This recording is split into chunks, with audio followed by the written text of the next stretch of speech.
for the Joan Quinn Profiles. As an editor for Andy Warhol's Interview, the Los Angeles Herald-Examiner, LA Style, and Detour magazines, Joan covered the social set, the Hollywood hotshots, the international art scene, the mysteries of food, the excitement of travel, and the fabulous world of fashion. Joan continues to find creative people on the cutting edge who make things happen. Here's Joan Agajanian Quinn. Hi, I'm Joan Quinn, and welcome to the Joan Quinn Profiles. Our guests waiting to be profiled are author Stacy Phillips and writer-producer Michael Weinberger. Family law specialist Stacy Phillips authored a book on divorce. She was born and raised in New York and graduated from Dartmouth and Columbia Law School. Your father was a well-respected lawyer. Did you think you'd go into practice with him? I did everything I could fighting it and finally succumbed. You did? And my grandfather. You went into practice with them first because you're not with them now. Well, actually, I was a paralegal in their law firm, my deceased grandfather's firm, my father's firm, and decided to move 3,000 miles away so I could be on my own, not with them. And now my father is of counsel to my firm. That's very interesting. Where was that, Stacy? Was it still in New York? And it still is in New York City. His firm? His firm. But he's no longer with that firm.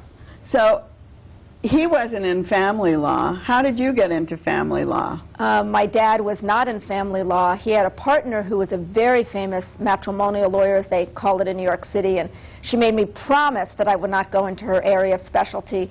But in law school, I won an award in family law, and the rest is history. So what is family law? Matrimony law? What is that? It's a euphemism for divorce or paternity or palimony or custody, anything having to do with the family. We do not do adoptions, but all the other issues.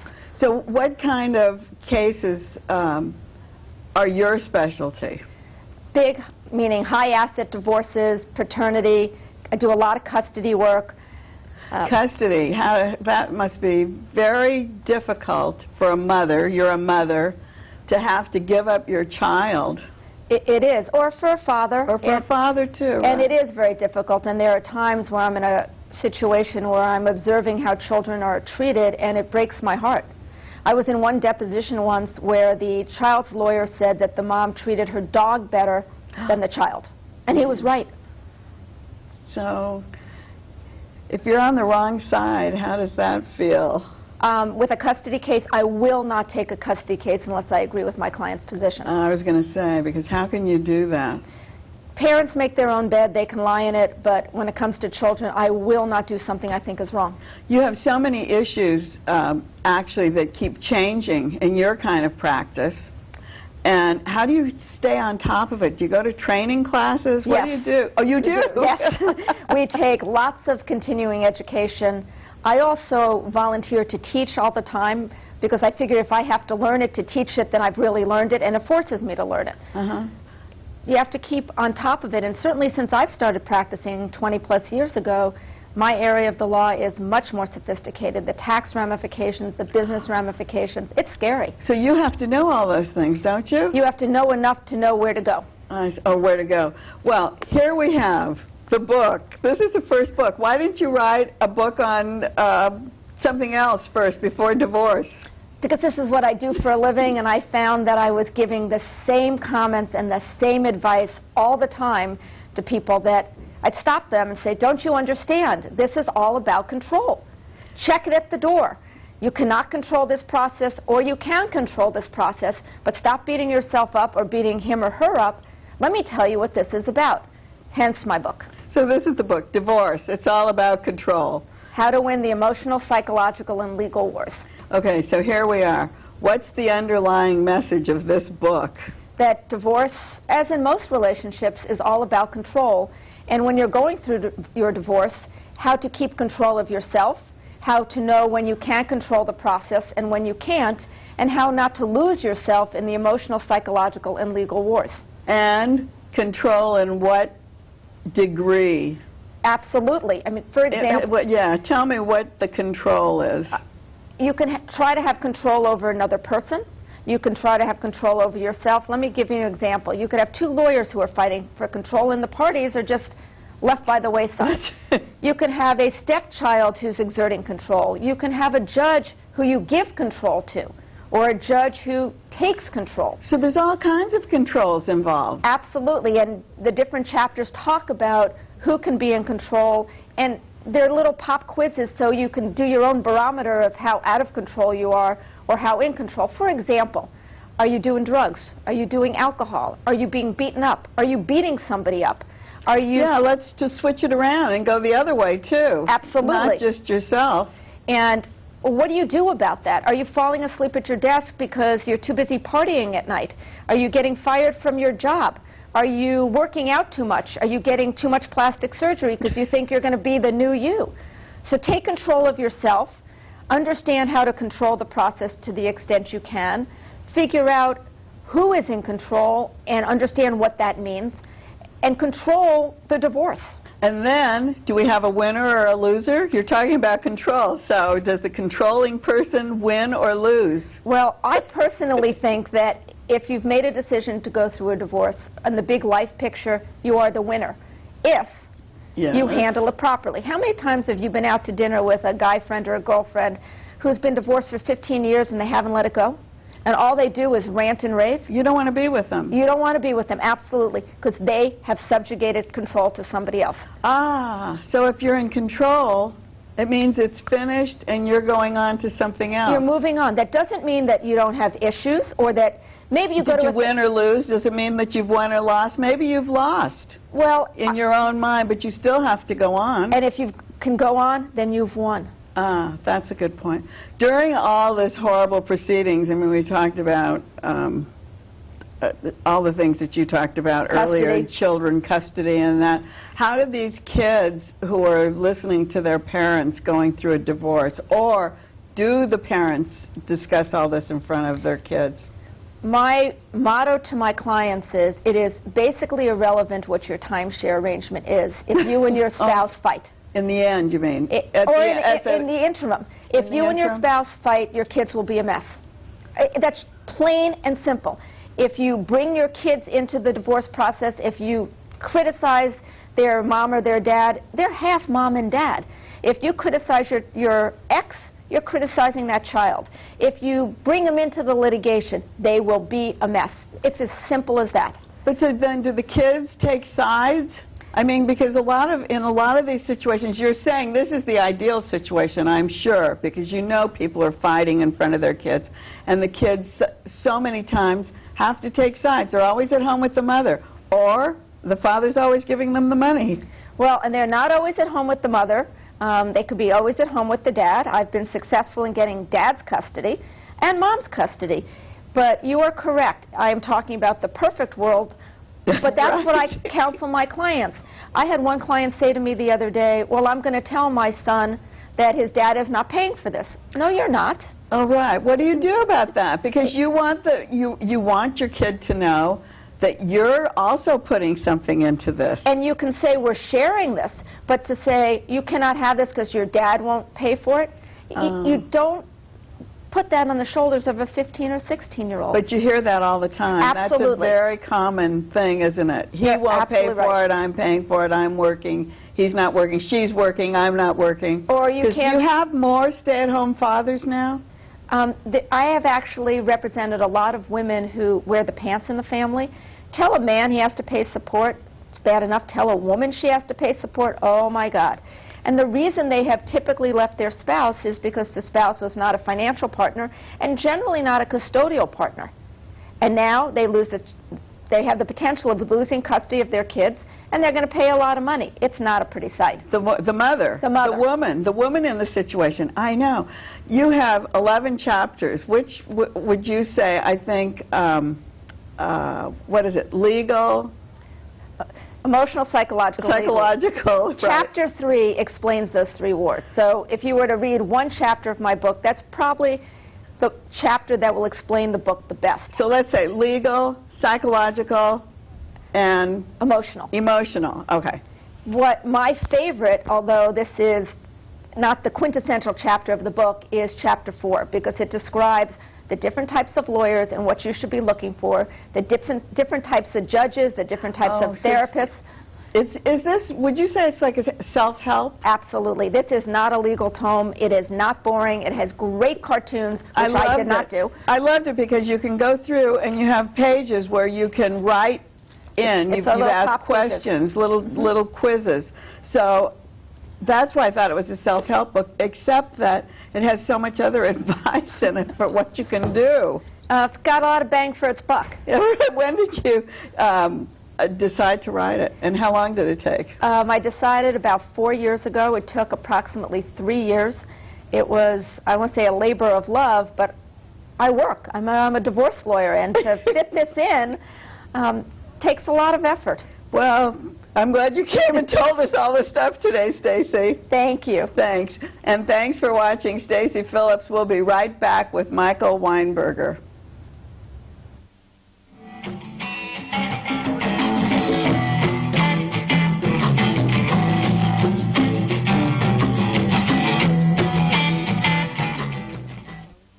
Hi, I'm Joan Quinn, and welcome back to the Joan Quinn Profiles. I'm with producer, writer, author, Michael Weinberger, who was born and raised in New York and graduated from the University of Michigan. What got you into TV production and writing, Michael? Well, basically, I was funny and couldn't get a job. But that was before stand-up, maybe, huh? No, I did stand-up. Did you? I did stand-up for a little bit in New York at the Improv. And they put me on at like 3:45 in the morning. When they were putting the tables up. That's when my show is on in New York. Oh, good. But I have a big following. I followed some pretty famous people. Bette Midler was there, David Brenner was there, and they were friends of mine. And basically you'd sit there and drink all night, and then they'd put you on. And then you were writing your own material, obviously. Right. And so did that lead you into TV? No. Oh, it didn't? No. Actually, I worked on talk shows. I worked on local shows in New York, and I worked on a Virginia Graham show. You mean writing them? No, like doing this kind of thing that you're doing, like interviewing people like me. Virginia Graham was fabulous. She was fabulous. And you worked with her? I worked with her, and that's how I came out to L.A. Oh. And from there, I went into writing. Oh, you were writing then? No, I just interviewed people. Oh, so what was your first TV show? Happy Days. I wrote a script for Happy Days with the Fonz. So Henry's a great guy. Henry's a great guy. Gary Marshall, who gave me my first job. Wonderful 2 R's. Gary with 2 R's. 2 R's. Ron Howard, he went on to some things. And his daughter's acting now. Yeah. So that's what you did? Were you writing? You know, it's been so long ago. You know, I have like these blackout moments at this age. No, seriously, I was writing all the time, but mostly I was drinking and chasing girls. Oh, during Happy Days? Well, those were happy days. Let's go back to Growing Pains. Did Growing Pains come in? Well, Growing Pains, but by then I was writing with my wife, Jake. Oh, and, you were at that time. My writing partner. Originally, I was a single, and Jake and I had been writing together for a few years then. And so did that begin your collaboration of writing for TV? My first collaboration with Jake, I think, was on a show called Tortelli's, which was a spin-off of Cheers. Oh, really? Tortelli, yeah, Dan Hedaya, and it went for about 4 episodes. Oh, you're the master of a lot of this, aren't you? Right. If you want a show to fail, here's the guy to call. Because I thought it was funny. It was like, and he's written 50 pilots or something. We got so close. You know what so close is? Not enough, right? Yeah, so close. But you did write a lot of pilots. Yeah, we did. Jake and I, we did some stuff that really could have been good series. And do you think if those were going on now that they would be profitable or long-running? I don't know. No. I think, you know, so much in TV is in the moment, and it's for the kids, and my kids, you know, watch different stuff, and as you get a little bit distant from it, you know, there's some stuff in TV, like people say age biases and stuff, but I think you get a little distant as you get up. But the thing is, sometimes you're ahead of the curve, too. Well, it's certainly in network TV. But yeah. So I'm going to go through these shows. You did Growing Pains. You did Just the 10 of Us. 10 of Us, one of my favorite shows. With, who was that? Bill Kirchenbauer. We did it with guys named Dan Gunselman and Mike Sullivan, who also did Growing Pains. Ah, so you had familiar faces. With those guys, yeah. And then... Had a lot of fun. Saved by the Bell. Saved by the Bell. Had fun with that. Who was that? That was Peter Engel was the executive producer. That's the kids like these shows. I run into kids now like who are in their like 15 to 20 and stuff, and they grew up with all these shows. So are they replaying them? God, do they replay them? Oh, so that's People good know for I you. wrote the show where Fonzie jumped over, not jumping the shark, but jumping the trucks. Yeah. Oh yeah, like Evel Knievel. Evel Knievel, that's the one. That was me. Yeah, back in the day. So who's the boss? Who's the boss? Another one? Judith Light, Tony Danza. Know all these people. And Three's Company. Three's Company. My life was like a sitcom. You know, we had, even in our family, we were the wacky Weinbergers, and my son Eli was like Michael Fox. He was from Family Ties, and I had another one was Kirk Cameron was the naughty kid. Yeah, you had all these. And I had another boy, Bobby, who would be really sweet and really good until he'd take your head off with his baseball bat. You mean your own kids? My own kids. Your own kids were like these people you were writing about. Sitcom people live sitcom lives. Yeah, but do you find talk show people live talk show lives? I don't know. They don't like to talk when they're off. It's like, I'm not working right now. Yeah. But were your kids young while you were writing? They were young. Yeah. Oh, they were. In fact, we left them with a string of nannies. At times, for a couple of years, we worked there, and their lives fell apart. Eli became the responsible adult in the family at 12. Taking care of everybody. Taking care of everyone, and Joey went out of control, and Bobby got down to about 9 pounds because no one fed him. So it was really good. Like, you know, the nice thing about show business, jobs don't last that long. And there you were, though, being a big hit on Laverne and Shirley and Alice and all these shows we've mentioned. Right, and the kids that just suffer for that parents working. Do you think they're going to be better for it? Why not? They have Let's say so. They're doing great. Let's say all my sons are great. Well, because you became a house father. Well, you got to tell. House daddy. So I became a house daddy against my will. Well, we had your writing partner, Jakey, your wife, and your kids, and everything was great, and then this tragedy came along. Right, when she was 45 years old, she got cancer, and when she was out of here at 46. And within a year? Within a year. And so here you had the book that you wrote. It's called A Message from Jakey. And what's the sub? A spiritual journey of love, death, and hope. And the idea behind the book is that it's about my love story with her. We were very, very close, and she was a beautiful woman, as you can see by the cover. And we raised all these kids, and we were really normal. And we went to soccer games and basketball games and all that, and we were writing on all these TV shows together. And then she got sick, but my relationship continued with her after she died. She spoke to me from heaven for about 3 years after she died. How did you do that? How did you face writing the book? Well, I cried. Well, I mean, to actually write the book and to go through all the traumas that you had gone through for that year, I guess. It was a really challenging time, and I think the book originally for me was just therapy, and I would cry and I would do a different draft and I would keep writing and I'd cry less and less, and at some point in there I learned how to be happy, and I learned how to turn my life around and turn it to the joy, and I sensed that part of the message from the book, she told me that from heaven, that I was going to write this book and I should write this book to help people move on. But that was the case of writing the book, was to move on. Yeah. Yeah. More or less. Well, but you said you had a lot of help. Who was helping you? Who was giving you the spiritual help besides Jakey? Well, no one. I mean, first of all, I didn't, you know, I'm really skeptical. You know, if I didn't go through this, if you told me that someone died was giving you information, I wouldn't believe it. But, you know, but the fact that Jakey told me what to do when she was alive, why shouldn't she tell me what to do when she was dead? Well, I don't know. It's still one of those things that you really wonder about. Well, I just knew it was her. You know, it's like, do you know how when you're close? Well, it's also, maybe it's just telling, your thoughts are coming in someone and they seem right. And so they're coming from somewhere else. It could be. I mean, the truth is, I wasn't smart enough to come up with this stuff myself. You talk about karma, though. Yeah. In that, and Eastern religions. That's what I was asking you. Who's helping you? Did you get help from those kind of things? Well, I'm gonna go yes and no.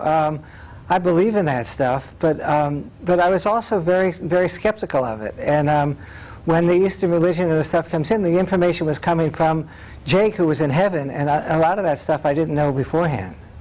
So she was directing you in that. She was directing me in that so I trusted it, because it wasn't like, go get your Nikes and we're going to go wait for the Hale-Bopp comet.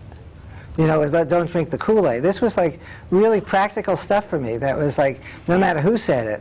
But it was in her voice, and it was in her nature, and it was in her style, and it was in her grin, and it was in her fun that I heard this. So as you were thinking about what you'd done, she was already gone, you had to be Mr. Mom. Single mom. Did she help you with that? Well, she did. She gave me tips on dating. She basically said she wanted me to move on, because what her sense was, and one of her messages is, if someone loves you and they die and they want you to be happy here, they want you to be happy when they're gone. Right. So there's so much in this grieving process. You know, I'm this funny guy, like likes to mess around, and there was so much in this world that wanted me to be dark, be grim, hold on to the past, and her message from heaven was move on. But how did the boys take it? Were they hearing her give these messages too? No, they just thought I was crazy. Only you. in fact, she's here now. She wants me to tell you something. Does she like this? She loves your hair. Thank you. Yeah, that's what she said. No. That's because she has good taste, No, she right? does. What was that? No, go on. No, but you're it's making crazy. fun of it, but I don't think this was that kind of thing with you, was it? Not at all. It wasn't no. a joke. But everything's a joke in my life. You know, like humor is so important in what we go through, because the way to get through this, one of the ways to get through this, is letting the tears out, clean it out, and the humor and the joy comes in on the laughter. And what you were doing when she was sick was sharing, still traveling, like you went to Switzerland. we went to Switzerland to this holistic clinic. But you know, there's a tough moment came in life when the doctors here say there's nothing more we can do. Yeah. Basically, it's time to go home and die. And they tell you that. And they tell you that. Don't I mean, would you like that job? No. No. Here's a picture of you and Jake. And Jake. Her name is Jakey in my. And where is this picture? This was, I don't know, that might have been at Disneyland. That was when we were younger. But you know, you told this, and my doctor, Saram Khalsa, who was a medical doctor as well as a holistic doctor, sent us to this place in Switzerland, which was a very beautiful time where they do alternative medicine, which didn't necessarily do the trick, but it was a wonderful place for us to be. And you were like a vacation and a honeymoon. It was a honeymoon. We never went on a honeymoon because Jake was 7 months pregnant with Eli, our first child, when we got married. So yeah, it was a nice honeymoon. But I wouldn't recommend it to everyone. Take a honeymoon and watch someone, you know, move away to the next home. Were you writing while she was sick? No, I was keeping this journal, which was the beginning of the book. That's how it started? Yeah, but she moved into a place. It's interesting when someone you love, and I guess someone you don't love. There wasn't much death or dying in my life. My parents lived to be old, and this was really my first experience. And it's challenging, and it's deep, and it's like we used to watch stuff on the news all the time, and all this terrible stuff happens, and you go, oh, that's awful. But till it hits home, till it hits the heart. But that's what I was saying. Were you able to keep a job while you were, because you're grieving while she's still alive. Well, the good news, yes, the good news is in show business you never have a job for that long. That's what you keep saying. Well, it's the truth. Ask the people. You know, this is what we do. This is our chosen world. There are very few people that have been working all along. But the point is, I took the time off. I stopped working, and I spent the last year of her life. And working, just taking her home. And the kids? Were they around there all the time? They were around, but they were kind of, they were sad. They didn't know. We didn't know what was going on. It isn't a thing that comes with an instruction manual. You just do the best you can. You know, we love each other a lot. My kids are all doing great. Yeah. One of my sons trying to be a writer. Another son is one of the 30 most powerful people in the music business, under 30 in last week's Billboard magazine. So there you are. Another kid at college. Yeah, kid in college. Yeah, another one who's a mortgage broker. But here we have you going on, moving on. Right. So you're with a girlfriend. Have a girlfriend. You've got your kids around. Right. You're happy still. Right. You're writing, and you're still talking to Jakey. Well, you know, interesting when dating when you're older, because the last time I really dated was when I was a teenager, and one of the biggest rules I found about dating now, it's not so the teenager, is don't date teenagers. Seriously, when you're my age, don't date a teenager. There are prison sentences involved. Oh, yeah. And the last place you want to learn about dating again is in prison. That's right. I have no interest in that. So how does love come into this thing? Well, love is a good thing, except when a woman whispers sweet nothings in my ear, I'm generally going, what?